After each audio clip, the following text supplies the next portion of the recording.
اور مجھے یہ احساس نہیں تھا کہ میرے والد صاحب کے ساتھ رہتے ہوئے مجھے بھی ٹی بی ہو چکی ہے، اور اس ٹی بی نے مجھے پورے طور سے جکڑ لیا ہے۔ میرے جو پھیپھڑے تھے وہ ٹوٹلی طور پر ختم ہو چکے تھے۔ تو میرے لیے جو مشکل تھی وہ یہ تھی کہ ماں باپ نہیں ہے، بہن مجھ سے دور ہے، میں کیا کروں؟ میں نے بڑی دیر تک اپنی بیماری کو چھپایا، مجھے اس چیز کا اندازہ بھی نہیں تھا کہ مجھے کیا ہو رہا ہے۔ پیسے میرے پاس تھے نہیں کہ میں اپنا کسی ہاسپٹل میں جا کے چیک اپ کرواتا، میں فری ڈسپینسریوں پہ جاتا رہا اور میں لوگوں سے کہنے لگا کہ جی میری ہیلپ کریں، میری مدد کریں، میرا علاج کر دیں۔ وہ مجھے دوائی دے دیتے، میرا بخار اتر جاتا تھا، لیکن چونکہ مجھے ٹی بی تھی، ٹی بی کے پیشنٹ کو بخار مشکل رہتا ہے، رات میں تو یہ اکثر ہی آپ کی باڈی میں آپ کو تپش محسوس ہوتی ہے، میرے ساتھ یہی تھا۔ لیکن وقت گزرنے کے ساتھ ساتھ میرا کیس بٹر ہوتا گیا اور پھر مجھے خون کی الٹی آنی شروع ہوئی، اور ایک ڈاکٹر کے پاس جب میں پہنچا تو اس کو میں نے اپنی ساری بپتا بتائی کہ جی میرے ماں باپ مر چکے ہیں، میرے پاس کوئی پیسہ نہیں، میں بہت پریشان ہوں، میری مدد کریں۔ اس کو شاید میرے پہ ترس آیا، اس کی بہت بڑی کلینک تھی گڑی شو میں، اپنے ساتھ جو اس کے لڑکے کام کرتے تھے، اس نے کہا اس کا ایکسرا اتارو۔ جب انہوں نے ایکسرا میرا ڈیولپ کر کے اس کے پاس لے کر آئے تو میرے ایکسرے کے اندر میرے پھیپھڑے ٹوٹلی طور پر گل چکے تھے۔ تو اس نے کہا کہ اس نوجوان کے لیے بہت پرابلم ہے۔ تو اس نے کہا آپ کے پیٹ میں درد بھی ہوتی ہے؟ میں نے کہا جی درد تو اتنی زیادہ ہے کہ میں سیدھا بھی نہیں ہو سکتا۔ اس نے کہا آپ لیٹیں۔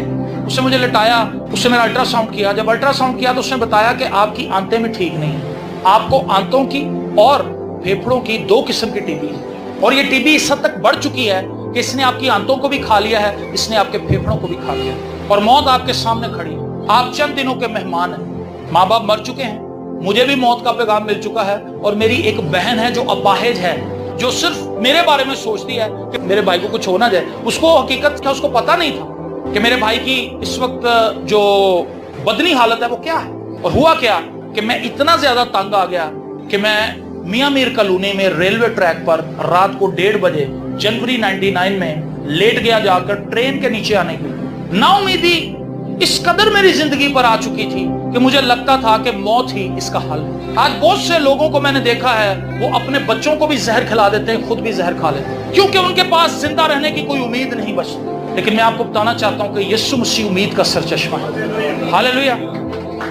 یسوع مسیح نا امیدوں کو امید دیتا ہے، گناہگار لوگوں کو رہائی دیتا ہے ان کے گناہوں سے، بندھنوں کو توڑ دیتا ہے، موت کے بندھن ٹوٹ جاتے ہیں اور زندگی آتی ہے۔ اور رات کو 1:30 بجے میں رو رہا تھا، میرے جسم کے اندر تھا ہی کچھ نہیں، برے حال تھے میرے، اور سردی اتنی زیادہ تھی کہ اس نے میرے سارے اعضاء ہی جکڑ لیے تھے، مجھے ایسے لگتا تھا میں فریز ہو گیا، اور میں ٹرین کا انتظار کر رہا تھا، بس رو رہا تھا کہ جلد ٹرین آئے اور مجھے اس اذیت سے رہائی مل جائے، میں مر جاؤں۔ لیکن اس رات ایک آواز بار بار مجھ سے ہم کلام ہو رہی تھی، ایک ہلکی سی آواز میرے اندر سے ہی اٹھ رہی تھی، شہزاد توبہ کر، توبہ کر، تجھے توبہ کی ضرورت ہے، اے جوان تجھے توبہ کی ضرورت ہے۔ میں نے کہا یہ کس قسم کی آواز ہے؟ اور وہ آواز بڑھتی ہی گئی اور اس سے مجھے اپنی گرفت میں لے گیا۔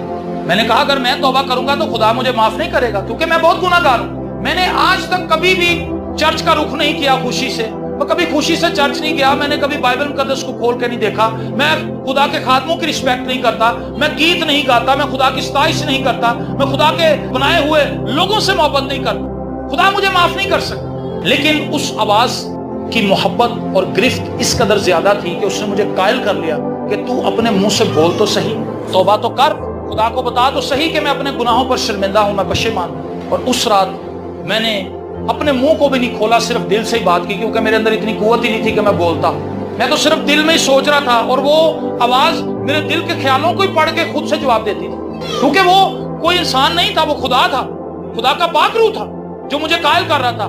اس رات میں نے آنسوؤں کے ساتھ توبہ کی، میں نے کہا خداوند اگر تو واقعی زندہ ہے، اگر واقعی بائبل مقدس میں جو قصے ہم نے پڑھ رکھے اگر وہ درست ہیں تو پھر تو آج مجھے بچا، میں دنیا کا سب سے بڑا پاپی، تو مجھے رہائی۔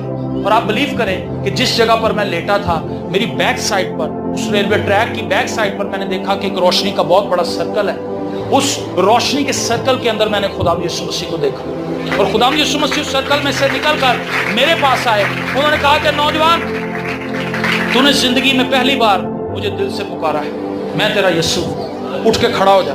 میں موت حاصل کرنا چاہتا تھا، موت کو پانا چاہتا تھا، لیکن آج خداوند کا شکر ہو کہ میں زندگی بانٹ رہا ہوں، کیونکہ میں کلام سنا رہا ہوں۔ ہاللیلویہ! میرے پاس ایک زندہ گواہی ہے۔ اور اگلے دن میں اس ڈاکٹر کے پاس گیا جس نے کہا تھا کہ پاس چند دن ہے۔ میں نے اس ڈاکٹر کو کہا ڈاکٹر صاحب مجھے چیک کریں۔ ڈاکٹر کہتا کیا بات ہے یار، آپ کو دوائی دی تھی، آپ دوائی کھائیں۔ اور کچھ دنوں کے بعد آئے. میں کہا جی آپ نے تو کہا تھا کچھ دنوں کے بعد میں مر جاؤں گا, تو میں آؤں گا کیسے؟ میں نے کہا مجھے چیک کرے. بڑی بیزاری سے کہتا یار وہی منڈا نہیں جہدے ماں پیو مر گئے ہوئے یار, وہ غریب بچہ ہے, یتیم ہے یار, اور اس کو چیک کر. اس نے مجھے پھر وہ کیبن میں لے گیا, اس نے وہاں پہ جا کے میرا ایکسرا کھینچا, کہتا جائیں آپ باہر. وہ مجھے باہر بٹھا دیا. جب ایکسرا ڈیولپ کر کے ڈاکٹر کو دیا, ڈاکٹر اس کو فریم پہ لگایا, لائٹ جلائی, اس کے اندر 2 برانڈ نیو پھیپھڑے تھے. ہاللیلویا. یہ سن مجھے 2 نئے پھیپھڑے تھے. کہتا یہ اس کا ایکسرا نہیں ہے. اس نے کہا ڈاکٹر صاحب یہ اسی کا ایکسرا ہے, یہ پہلے ہی پیشنٹ ہے جس کا ہم نے ایکسرا کیا ہے. اس نے کہا اچھا. اس نے کہا لیٹو بھائی, اور اس نے میرا الٹرا ساؤنڈ کیا. جب اس نے الٹرا ساؤنڈ کیا تو میری آنتیں بھی ٹھیک تھیں. کہتا تو کیتا کی ہے ہویا کی. وہ مسلم ڈاکٹر تھا. میں نے اس سے کہا کہ کل رات میری خدا یسوع مسیح سے ملاقات ہوئی, جو زندگیوں کو بدلنے والا ہے, جو شافی ہے, جو مالک کل ہے. اس نے کہا میں اس بات پر ایمان رکھتا ہوں, واقعی جیسس کرائسٹ معجزے کرتے ہیں. ہاللیلویا. میرے عزیزو, معجزہ پانے کے بعد پیچھے نہ مڑ دیں.